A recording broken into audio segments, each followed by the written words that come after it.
సంవత్సరాల తరబడి ఎన్ని మందులు వాడినా మీ మోకాల నొప్పులు తగ్గట్లేదా? ప్రాణ పెయిన్ క్లినిక్ లో అత్యాధునిక చికిత్స. నమస్తే, నేను Keshav. Welcome to Suman TV. ఆంధ్రప్రదేశ్లో ఎన్నికల ఫలితాలపైన సర్వత్రా ఉత్కంఠ నెలకొని ఉన్నటువంటి పరిస్థితి. ఎవరికి వాళ్ళు సర్వేల రూపంలో కొంత డేటా రిలీజ్ చేస్తున్నారు. అలానే రాజకీయ పార్టీలు కూడా తమదైన శైలిలో గాంభీర్యాన్ని ప్రకటిస్తున్నటువంటి పరిస్థితి. అయితే ఎవరు గెలుస్తారు అనే అంశం పైన కేకే సర్వే సంస్థ గత ఎలక్షన్స్ సమయంలో ఒక రిపోర్ట్ రిలీజ్ చేసింది. దాదాపుగా ఆ రిపోర్ట్ యాక్యురేట్గా వచ్చిందనేటువంటి అభిప్రాయం ప్రేక్షకుల్లో ఉంది. అలానే ఇప్పుడు కూడా ప్రీ పోల్ సర్వేకి సంబంధించినటువంటి కొంత డేటా రిలీజ్ చేసింది. ఇప్పుడు పోస్ట్ పోల్ సర్వే పైన ఫోకస్ పెట్టినటువంటి పరిస్థితి. ఉమ్మడి పశ్చిమ గోదావరి జిల్లాలో గతంతో పోలిస్తే ఈసారి రిజల్ట్ ఏ విధంగా ఉండొచ్చు, పోలింగ్ డే తర్వాత పోలింగ్ డే రోజున జరిగినటువంటి పరిణామాల ప్రభావం ఎంతవరకు ఉంటుంది, ఈ అంశాలను విశ్లేషించేటువంటి ప్రయత్నం చేద్దాం. మనతో పాటు కేకే సర్వేస్ ఫౌండర్ కేకే ఉన్నారు. కేకే, నమస్తే. నమస్తే అండి. పశ్చిమ గోదావరి జిల్లా గురించి చాలా ఎక్స్పెక్టేషన్స్, ఎందుకంటే ఉభయ గోదావరి జిల్లాలో ఇది కూడా ఒక కీ ఫ్యాక్టర్ కాబట్టి ఆ డేటాని చూసే ముందర అసలు ఉమ్మడి పశ్చిమ గోదావరి జిల్లాకి సంబంధించి ప్రయారిటీ ఇవ్వాల్సిన పరిస్థితి ఉందా? ఆ జిల్లాకి సంబంధించినటువంటి రిపోర్ట్స్ విషయంలో మీకు వస్తున్నటువంటి ప్రయారిటీ ఇవ్వకుండా ఉండేటువంటి నియోజకవర్గాల్లో ఎక్కువ ఉన్నటువంటి జిల్లాలు ఉమ్మడి గోదావరి జిల్లాలు సార్. అంటే ఉభయ గోదావరి జిల్లాల్లో ఖచ్చితంగా ఎక్కువ హోప్స్ కూటమి పెట్టుకుంది. అదేవిధంగా ఖచ్చితంగా ఆ హోప్స్ని మనం విచ్ఛిన్నం చేయాలని ఖచ్చితంగా వైఎస్ఆర్సీపీ బలంగా కాన్సన్ట్రేట్ చేసినటువంటి జిల్లాలు కూడా ఉభయ గోదావరి జిల్లాలు. మీకు ఆల్రెడీ మనం ఈస్ట్ డిస్కస్ చేసాము. ఇప్పుడు వెస్ట్ గోదావరి, పశ్చిమ గోదావరి జిల్లాలో ఉన్నటువంటి 15 నియోజకవర్గాలు లాస్ట్ టైం మీకు ఆల్రెడీ డిస్కస్ చేసాం. దాని ముందు ఒకసారి కంటెస్టెంట్స్ మీరు డిస్కస్ చేసాం. మనం దాని మీద వాల్యూ ఓవరాల్గా ఉమ్మడి పశ్చిమ గోదావరి జిల్లాలో 15 నియోజకవర్గాలు ఉన్నాయి. అంటే తూర్పుగోదావరి జిల్లాలో 19, అలానే పశ్చిమ గోదావరి జిల్లాలో 15. ఈ రెండు కలిపి 34 నియోజకవర్గాలను ఒక యూనిట్గా కన్సిడర్ చేసేటువంటి పరిస్థితి ఎలక్షన్ సినారియోలో ఎక్కువగా నడుస్తూ ఉంటుంది. సో అదే క్రమంలో ఈ 15 నియోజకవర్గాల్లో జనసేన, బీజేపీ, టీడీపీ ఏ విధంగా సీట్స్ పంచుకున్నాయి, ఇప్పుడు ఎవరెవరు అభ్యర్థులు, ఎవరెవరు ప్రత్యర్థులు, ఈ అంశాన్ని ఒకసారి విశ్లేషించేటువంటి ప్రయత్నం చేద్దాం. పశ్చిమ గోదావరి జిల్లాలో ఉన్నటువంటి 15 నియోజకవర్గాల్లో మొదటి నియోజకవర్గంగా ఒకసారి మనం పరిశీలిద్దాం. ఆ నియోజకవర్గంలో ఎవరెవరు అభ్యర్థులు ఉన్నారో. ఆచంట నియోజకవర్గం, ఈ నియోజకవర్గానికి సంబంధించి Cherukuvada Sri Ranganatha Raju already sitting MLA, గత ఎలక్షన్స్లో గెలిచారు. అలానే మంత్రిగా కూడా ఆయన సర్వీసెస్ అందించారు. ఇప్పుడు ప్రస్తుతం మాజీ మంత్రిగా చూడాల్సి ఉంటుంది. ఇక పితాని సత్యనారాయణ ఆయనకి ప్రత్యర్థిగా తెలుగుదేశం పార్టీ నుంచి కూటమి అభ్యర్థిగా బరిలో దిగారు. ఇక మరొక నియోజకవర్గాన్ని కనుక ఉమ్మడి పశ్చిమ గోదావరి జిల్లా పరిధిలో చూస్తే భీమవరం, ఇది అత్యంత కీలకమైనటువంటి నియోజకవర్గం.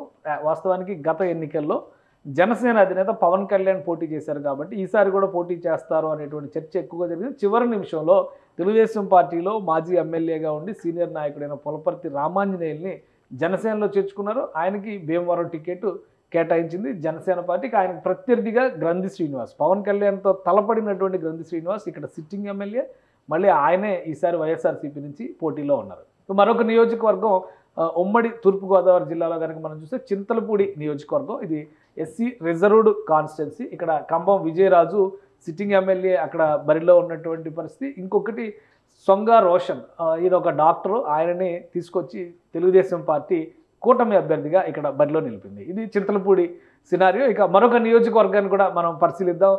దెందులూరు నియోజకవర్గం కీలకమైన నియోజకవర్గం. చివరి నిమిషం వరకు టికెట్ ఇస్తారా లేదా అనేటువంటి సస్పెన్స్ ఎక్కువగా నెలకొని ఉంది. తెలుగుదేశం పార్టీ తరఫున చింతమనేని ప్రభాకర్కి అందరికంటే ఆఖరణ నామినేషన్ తీసుకున్నటువంటి బీఫామ్ తీసుకున్నటువంటి నాయకుడు చింతమనేని ప్రభాకర్, తెలుగుదేశం పార్టీ అభ్యర్థిగా అక్కడ మాజీ ఎమ్మెల్యే. మరోసారి ఆయన అదృష్టాన్ని పరీక్షించుకుంటారు. ప్రస్తుతం సిట్టింగ్ ఎమ్మెల్యే అబ్బాయి చౌదరి మరొకసారి వైఎస్ఆర్సీపీ నుంచి దెందులూరులో బరిలో నిలిచినటువంటి పరిస్థితి. ఇక మరొక నియోజకవర్గం ఈ పరిధిలో చూస్తే కనుక ఉమ్మడి పశ్చిమ గోదావరి జిల్లా పరిధిలో ఏలూరు నియోజకవర్గం, ఏలూరు అసెంబ్లీ స్థానం నుంచి బడేటి రాధాకృష్ణ తెలుగుదేశం పార్టీ అభ్యర్థిగా బరిలో దిగుతున్నారు.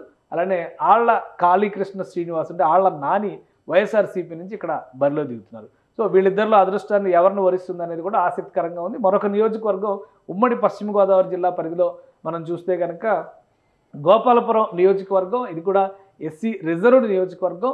హోంమంత్రి తానేటి వనిత కొవ్వూరు నుంచి నియోజకవర్గం మార్చుకొని గోపాలపురం నుంచి వైఎస్ఆర్సీపీ అభ్యర్థిగా కంటెస్ట్ చేస్తున్నారు. ఇప్పుడు ఆమెకు ప్రత్యర్థిగా మద్దిపాటి వెంకటరాజు ఇక్కడ బరిలో నిలిచినటువంటి పరిస్థితి. సో ఇక్కడ ఈక్వేషన్ ఏ విధంగా ఉంటుందనేది చూడాలి. ఇక మరొక నియోజకవర్గం ఉమ్మడి పశ్చిమ గోదావరి జిల్లా పరిధిలో కనుక మనం చూస్తే ఈ కొవ్వూరు నియోజకవర్గం అక్కడి నుంచి తానేటి వనిత షిఫ్ట్ అయిన నేపథ్యంలో తలారి వెంకట్రావుని బరిలో నిలిపింది వైఎస్ఆర్సీపీ. ఆయనకి ప్రత్యర్థిగా చూస్తే ముప్పిడి వెంకటేశ్వరరావు ఇక్కడ పోటీ చేస్తున్నటువంటి పరిస్థితి. తెలుగుదేశం పార్టీ నుంచి ఉమ్మడి అభ్యర్థిగా, కూటమి అభ్యర్థిగా బరిలో నిలిచినటువంటి పరిస్థితి. ఇక మరొక నియోజకవర్గం ఉమ్మడి పశ్చిమ గోదావరి జిల్లా పరిధిలో చూసినప్పుడు నరసాపురం నియోజకవర్గం హార్డ్ కోర్ జనసేన అనేటువంటి అభిప్రాయం ఉంది. అక్కడ ఉన్నటువంటి సామాజిక వర్గాల ఈక్వేషన్స్ పరంగా కూడా కాపు అలానే మత్స్యకార వర్గాలకు సంబంధించినటువంటి ఓటింగ్ ఎక్కువగా ఉంటుందనే నేపథ్యంలో జనసేన పార్టీ మత్స్యకార సామాజిక వర్గం నుంచి బొమ్మిడి నాయకర్ని బరిలోకి నిలిపింది. అలానే ప్రత్యర్థిగా ముదునూరు ప్రసాదరాజు ప్రస్తుతం సిట్టింగ్ ఎమ్మెల్యే వైఎస్ఆర్సీపీ నుంచి ఉన్నారు. ఆయనే మరొకసారి ఇక్కడ పోటీ చేస్తున్నటువంటి పరిస్థితి. ఇక మరొక నియోజకవర్గం ఉమ్మడి పశ్చిమ గోదావరి జిల్లా పరిధిలో చూస్తే కనుక నిడదవోలు నియోజకవర్గం అత్యంత కీలకమైనది. రాజమండ్రి లోక్సభ స్థానం పరిధిలోకి వచ్చేటువంటి నియోజకవర్గం ఇది. కందుల దుర్గేష్ని జనసేన పార్టీ ఇక్కడ అభ్యర్థిగా బరిలో నిలిపింది. వాస్తవానికి రాజమండ్రి రూరల్ టికెట్ ఎక్స్పెక్ట్ చేసినటువంటి దుర్గేష్ అనూహ్యంగా ఇక్కడికి షిఫ్ట్ అవ్వాల్సిన పరిస్థితి వచ్చింది. ప్రస్తుతం గెడ్డం శ్రీనివాస్ నాయుడు, జీవి నాయుడు అంటారు, వైఎస్ఆర్సీపీ నుంచి సిట్టింగ్ ఎమ్మెల్యే, ఆయన బరిలో నిలిచారు. సో ఇది ఓవరాల్గా పశ్చిమ గోదావరి జిల్లాలో ఉన్నటువంటి అభ్యర్థులకి సంబంధించి నియోజకవర్గాలకు సంబంధించినటువంటి డేటా. ఇంకొక నియోజకవర్గం కీలకమైనదే, కాకపోతే సిట్టింగ్ ఎమ్మెల్యే స్థానం ప్రస్తుతానికి అది టీడీపీ స్థానంగా ఉన్నటువంటిది పాలకొల్లు నియోజకవర్గం. నిమ్మల రామానాయుడు ఇక్కడ బరిలో ఉన్నారు. మళ్ళీ ఆయనే తెలుగుదేశం పార్టీ నుంచి కూటమి అభ్యర్థిగా బరిలో నిలిచారు. అలానే గుడాల శ్రీనివాసరావు ఇక్కడ నుంచి వైఎస్ఆర్సీపీ అభ్యర్థిగా గుడాల శ్రీహరి గోపాలరావు వైఎస్ఆర్సీపీ నుంచి బరిలో నిలిచారు. సో వీళ్ళిద్దరి మధ్య పోటీ కూడా ఏ విధంగా ఉంటుందనేది ఆసక్తికరంగా ఉంది. ఇక పోలవరం నియోజకవర్గం ఎస్టీ రిజర్వ్ నియోజకవర్గం, ఇక్కడ జరుగుతున్నటువంటిది కూడా తెల్లం రాజ్యలక్ష్మి, యాక్చువల్గా తెల్లం బాలరాజు సిట్టింగ్ ఎమ్మెల్యే, ఆయనని తప్పించి తెల్లం రాజ్యలక్ష్మికి వైఎస్ఆర్సీపీ టికెట్ ఇచ్చింది. సో సిట్టింగ్ ఎమ్మెల్యే ఫ్యామిలీ నుంచే ఈ పోటీ నడుస్తుంది. అయితే చిర్రి బాలరాజు జనసేన కోటాలో ఇక్కడ నుంచి పోటీలో ఉన్నారు. వాస్తవానికి జనసేనకి అక్కడ బలమైనటువంటి ఓటు బ్యాంకు లేదనే అభిప్రాయం ఉన్నప్పటికీ కూడా టీడీపీ నుంచి గట్టి సపోర్ట్ ఉంటుందనేటువంటి చర్చ నడుస్తుంది.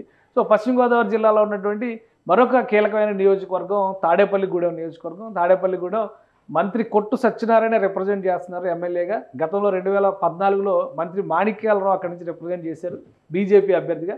సో ఈసారి వైసీపీ అభ్యర్థిగా కొట్టు సత్యనారాయణ బరిలో నిలిచినటువంటి నేపథ్యంలో బొలిశెట్టి శ్రీనివాస్ జనసేన పార్టీ అభ్యర్థిగా బరిలో నిలిచారు. బొలిశెట్టి శ్రీనివాస్ గతంలో తాడేపల్లిగూడెం మున్సిపల్ చైర్మన్గా కూడా పనిచేసినటువంటి అనుభవం ఉంది. సో వీళ్ళ మధ్య పోటీ ఏ విధంగా ఉండబోతుంది, ఇది ఓవరాల్గా పశ్చిమ గోదావరి జిల్లాలో ఉన్నటువంటి మొత్తం నియోజకవర్గాల పరిస్థితి. ఇక 15వ నియోజకవర్గానికి సంబంధించి చూస్తే కనుక తణుకు నియోజకవర్గం ఉంది పశ్చిమ గోదావరి జిల్లా పరిధిలో. అర్మిల్లి రాధాకృష్ణ కూటమి అభ్యర్థిగా పోటీలో ఉన్నారు. మంత్రి కారుమూరు నాగేశ్వరరావు ఇక్కడ నుంచి రిప్రజెంట్ చేస్తున్నారు. మళ్ళీ వైఎస్ఆర్సీపీ నుంచి ఆయనే బరిలో దిగారు. వీళ్ళిద్దరి మధ్య పోటీ ఏ విధంగా ఉండబోతుంది.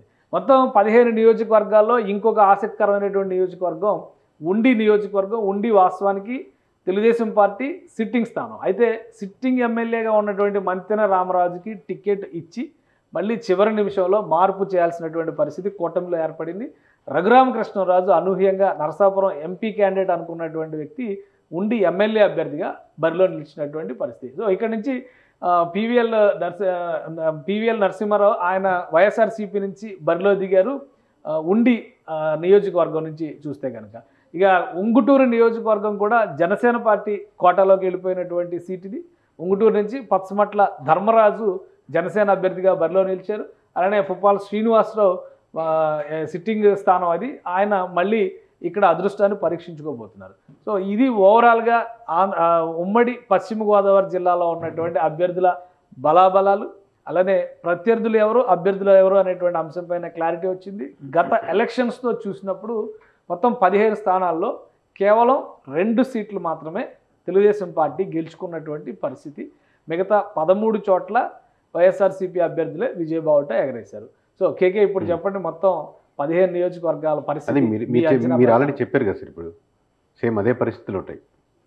అంటే నేను చెప్పిందంటే లాస్ట్ టైం ఎలక్షన్ రిజల్ట్కి సంబంధించి 13 వైఎస్ఆర్సీపీ, 2 తెలుగుదేశం పార్టీకి వచ్చినటువంటి seats. So last time result గురించి నేను మాట్లాడినటువంటి లెక్క చూస్తే మీరు మొత్తం కలిపి 15 నియోజకవర్గాల్లో 2 తెలుగుదేశం పార్టీకి వెళ్ళింది. అంటే విపక్షానికి 2 సీట్లు మాత్రమే వెళ్ళి, టీడీపీ 2 మాత్రమే గెలుచుకుంది, వైఎస్ఆర్సీపీ 13 గెలుచుకున్నటువంటి.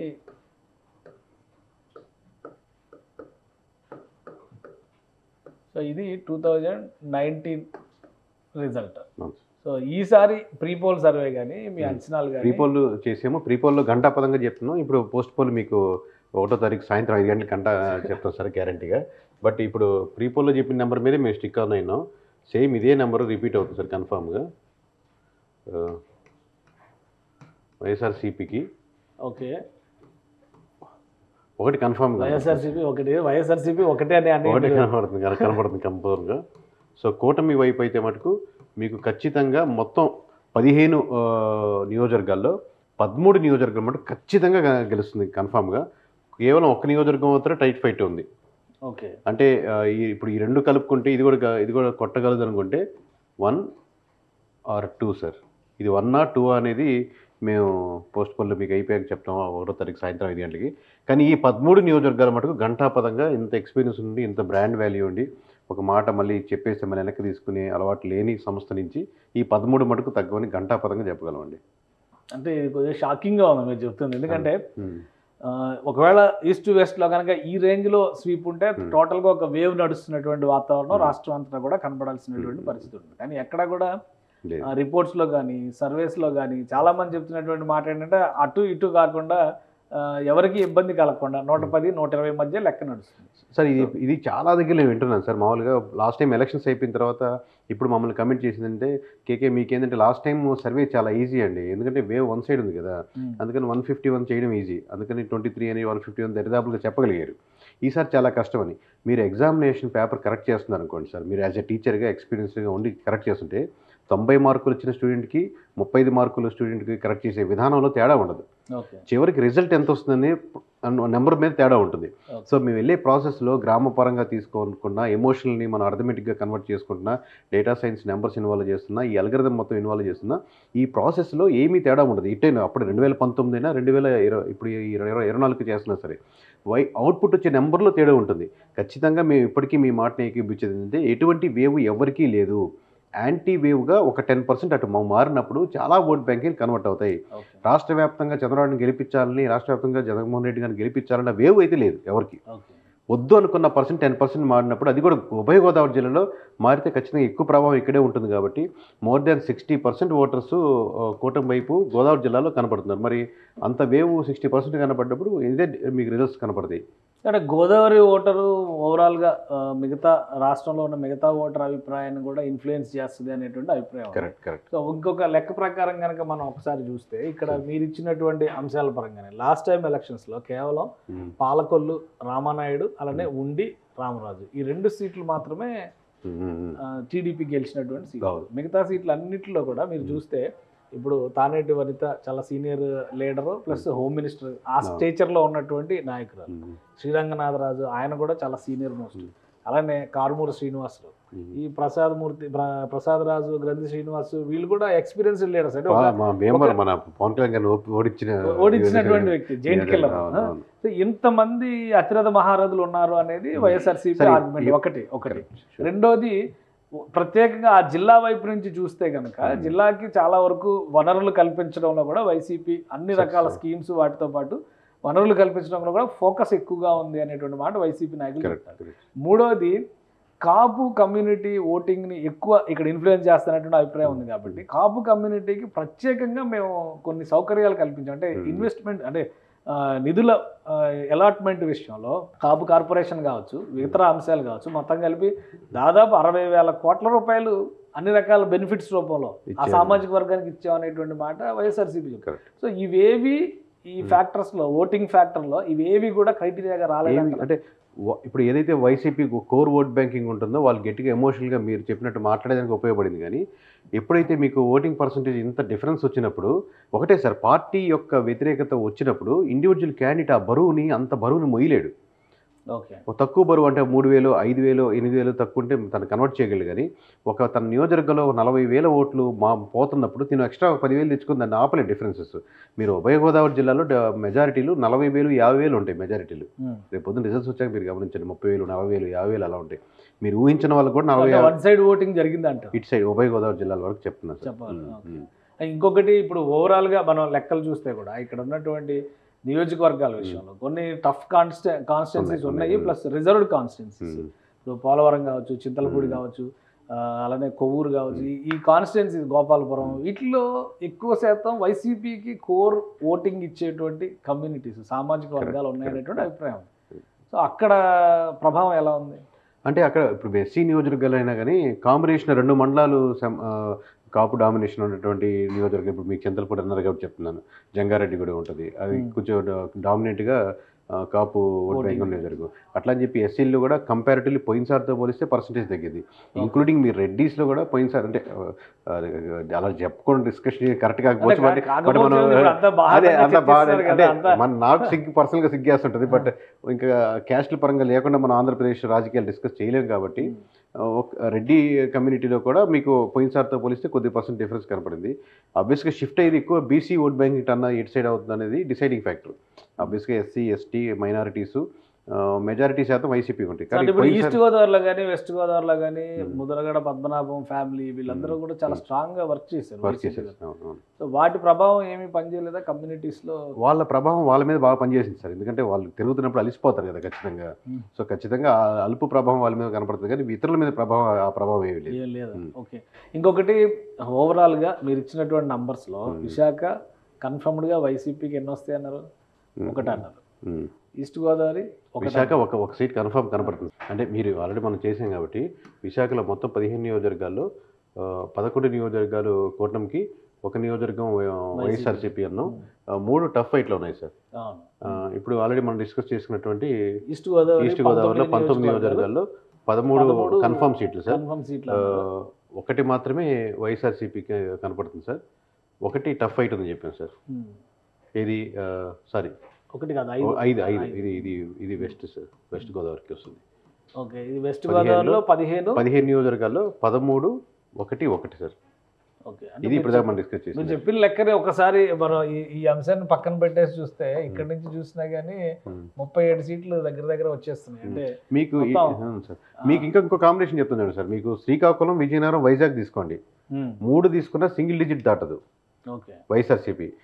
ఇదే తీసుకోండి, పోనీ ఉభయ గోదావరి జిల్లాలు తీసుకోండి, ఈస్ట్ వెస్ట్ అలా తీసుకుంటే మీ కాంబినేషన్ అంటే వైజాగ్ అంటే ఉత్తరాంధ్ర కింద వెళ్ళిపోద్ది కాబట్టి మొత్తం మీ total east Godavari west Godavari తీసుకుంటే 34 సీట్లు మీరు వేసినటువంటి లెక్క ప్రకారం 16 కన్ఫర్మ్డ్ సీట్లు కూటమికి కనిపిస్తుంది. 16 ఏంటి 13 26 సీట్లు కూటమికి కనిపిస్తుంది.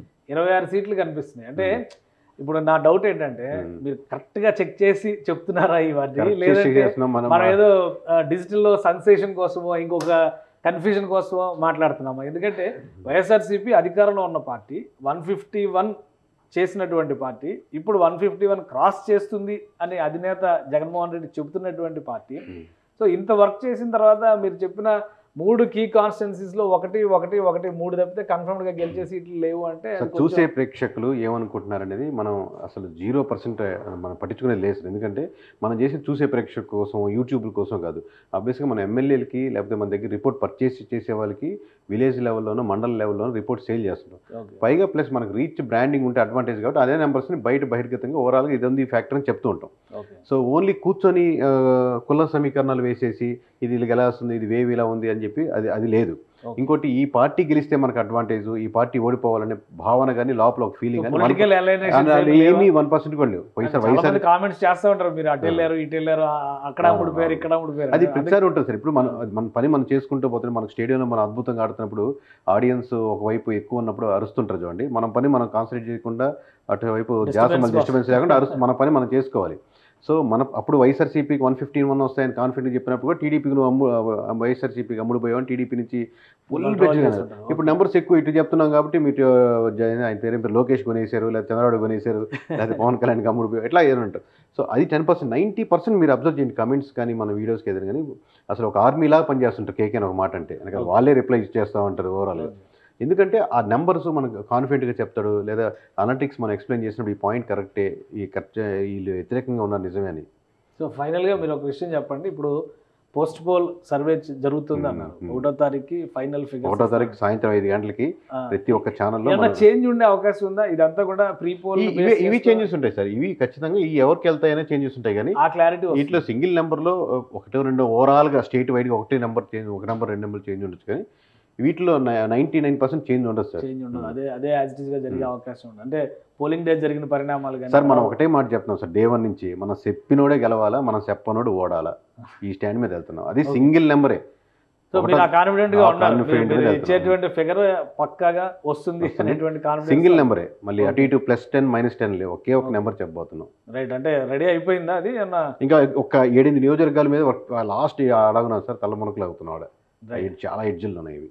రైట్, థ్యాంక్ యూ కేకే, మీ అభిప్రాయాలు తెలియజేస్తుంది. ఇది కేకే సర్వేస్ చెప్తున్నటువంటి మాట, పక్కాగా యాక్యురేట్ డీటెయిల్స్తో ఎక్కడ ఎవరు ఏ కాన్స్టిట్యున్సీలో గెలవబోతున్నారు అనేటువంటి డేటా ఆధారంగానే ఈ లెక్కలు చెప్తున్నాం అనేటువంటి మాట చెప్తున్నారు. అలానే గతంలో వచ్చినటువంటి రిజల్ట్ ఆధారంగా చూస్తే తమ ట్రాక్ రికార్డు దెబ్బతినకుండా కాపాడుకునే బాధ్యత మా పైన ఉంది. కాబట్టి కామెంట్స్ గురించి కానీ రకరకాలుగా ట్రోల్ చేస్తున్న వాళ్ళ గురించి కానీ పట్టించుకోవాల్సిన అవసరం లేదు. కానీ ఇప్పుడు ఉన్నటువంటి పరిస్థితిలో పక్కా డీటెయిల్స్, అటు విశాఖపట్నం, ఇటు ఈస్ట్ వెస్ట్ గోదావరిలో పక్కాగా వైఎస్ఆర్సీపీ గెలవడానికి అవకాశం ఉన్నది. ఒక్కొక్క స్థానం మాత్రమే అని చెప్తున్నారు. మిగతా టఫ్ ఫైట్లో ఉన్న సీట్స్ ఎన్ని టర్న్ అవుతాయి అనేది కూడా 1వ తేదీన ఇవ్వబోయేటువంటి డేటాలో క్లియర్ పిక్చర్ ఇస్తానని కేకే చెప్తున్నారు.